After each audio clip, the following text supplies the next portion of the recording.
Hey guys, it's Jem here with your general collective love reading for the month of September.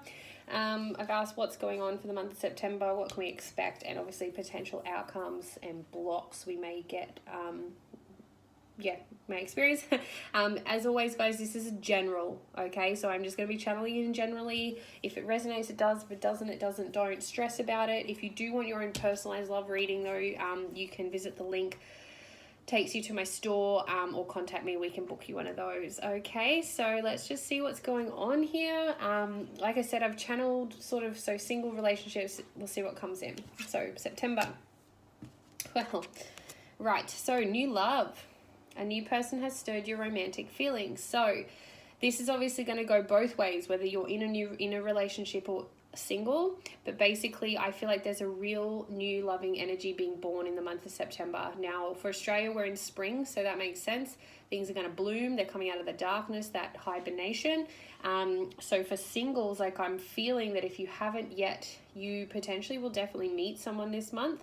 And it may not even be necessarily someone you form a relationship with straight away, but I do feel like there'll be that movement where you will start to interact a little bit more. Maybe you'll go on a date or get on the dating apps or something like that. And you might even just start speaking to someone, and it just will start the ball rolling, okay?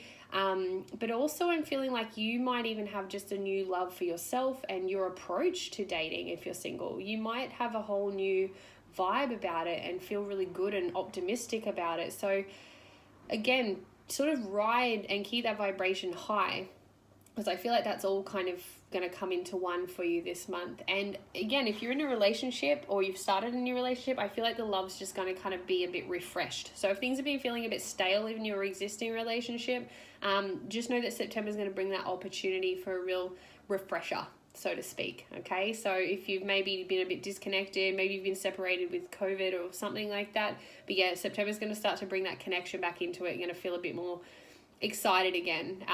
So yeah, that's sort of covering both ends, but definitely a new loving energy in general coming through all dynamics. So just be open to receiving it. Like I said, that doesn't mean receiving it physically, just means feeling it on a level of like that feeling, heartfelt love energy. Okay, love is everywhere. We've got to really tap into that. But yeah, just know that I see a lot of people starting to sort of connect. So like I said, it might not be anything at first, but it might just be someone you meet that evolves. So just be open to that. The blocks. Okay, pay attention to the red flags. So the signs are cautioning you. Now, what I feel for a lot of us, especially actually it doesn't really matter if you're single or not, but I'm feeling here a lot of us have those past situationships that have been, we've ignored the red flags, we've like pushed aside the truth because we want to see the best in people, or we want it to work out and all this stuff. And what I'm feeling, the blocks and challenges that may present, especially if you are meeting someone new, is this concept of like, has it changed? Am I going to be going through the same shit again? Am I going to meet someone who's more aligned to me now? Or do I have to go through more lessons? Okay, so this is kind of that persistent behavior, that belief that maybe love hurts, or I'd never meet the right person, or he never pays attention to me, she never pays attention to me. Whatever those beliefs are, this is kind of the time to do that work, so that when these new people come in, you're not going to quickly look for everything that's wrong based on a past experience, okay? Obviously still proceed with caution, yes, but this is saying don't drag your past into something new straight off the bat just because you're still kind of harboring those past traumas around maybe a particular relationship. Okay, so that's where healing works really good. Like I said, making sure you have boundaries and values, that's very important. But yeah, this is kind of just that if things come up, it's important to own them and honor them as they appear. So like I said, if you do meet this new person, and you start to think of all the things that could go wrong, just take your time to heal it. Take your time to sit with it. Ask where it's coming from. How can we let it go? Because, innocent until proven guilty, basically. So don't let past experiences follow you into new relationships. Healing is a constant journey, but don't stop doing your work just because of something new, okay? Don't let this hold back potentially something great. And For those of you in relationships, again, this is just maybe a time to revisit your values and the things you expect from a partner, the things you expect from yourself, and communicating that with your other half to, you know, really clear the slate and kind of, again, you know, if you've been carrying past stuff into your relationship up to date, like it's that time to sort of clear it out. So again, it goes both ways, whether you're single or in a relationship, keep doing your work, okay? And evaluate what you value and want in a partner. All right. Now, potential outcomes for the month of September.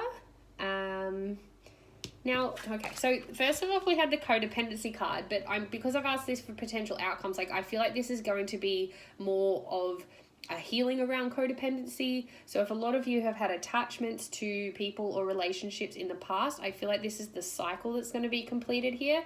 And this new love is going to be a much more aligned relationship where you don't have to attach and be needy and fear that, you know, they're off with other people or, you know, they've got to pay you attention 24/7. I feel like because of this new loving energy coming in, that is also evolving around you loving yourself more to fall out of these codependency behaviors that you've maybe been working with in the past. Okay, so yeah, I do feel like completing these codependency cycles is going to be huge for a lot of us this month, but again, that's if you're willing to keep doing your work. So I just want to get another clarifier. What else can we expect in the month of September as an outcome around our love lives?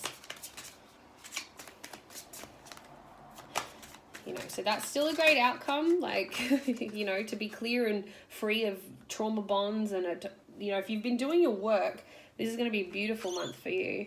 And yeah, what I'm feeling here with, like, let your friends help you again, I feel like you're going to be very resourceful. Even if you meet someone new, I just see both parties being very independent, and still willing to do the things that they enjoy. So that might be, you know, going out with your friends or communicating with your friends when these issues come up, or even a therapist, or like I said, someone who can really help you work through any struggles. But overall, I just see a lot of new connection for this month, like a lot of new connection of love.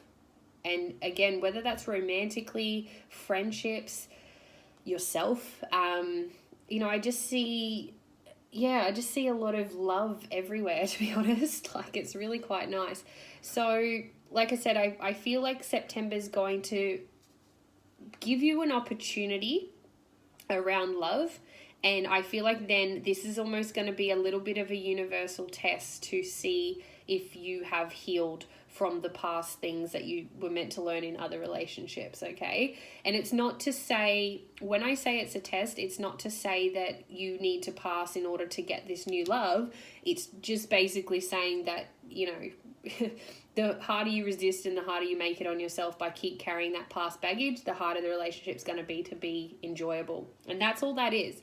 It's not to say you won't get it or you will get it. It's just saying, like, this is what's healing. And this is about communicating and keeping, you know, that avenue open to still have your friends and your family and your passions and your goals. Because I feel like, again, those codependent behaviors a lot of us have carried through the past, we've let all that go when we meet a new love. Okay, all that energy goes into them. And that's what this is kind of saying. This is almost that new unfolding and that new opportunity that the universe is saying, like, look, I'm going to bring you someone or something new to work with. You need to ensure that you're not carrying the past in, but obviously respecting yourself, respecting your boundaries, so that this relationship starts on the right foot on both ends, and encourage the other person to speak freely too. And because of that, we're going to heal a lot of codependency wounds, and we are also going to stay in our lanes. So we're not going to fall off the alignment. We're not going to fall out with friends and family because we found someone else. We don't need them anymore. You know, it's important to understand that there are people who you need in your life besides a romantic partner, because you won't always get what you want from a romantic partner, what you need as a support network. So don't ditch your friends, don't ditch people that care about you. You know, this is that kind of lesson here. So it's a very powerful month in coming out of old ways of being in relationships, which I think is awesome. So yeah, just be open to it. Like I said, be open to these new people, be open to letting go of the past and knowing that you are worthy of having a successful relationship, a deeper love in your relationship. It's not about having to continue to go through these lessons with people who can't commit to you, who can't give you what you need. And it doesn't make them bad people. You just aren't on the same page. And that's totally cool. But when you align to yourself, when you love yourself, get yourself together, values, what do you value, what do you need? And then obviously if those people can't meet those needs, that's when you kind of need to either speak up or let them go. And like I said, this is how you're going to start healing these cycles and stop attracting shitty relationships. Okay? So I hope that helps. Like I said, it's just a general reading. If you want your own personal one, let me know. And if you do need some healing work around this, let me know. We can organize sessions for you. But let me know in the comments and keep me posted through the month of who turns up in your life. I'm excited. Thanks, guys.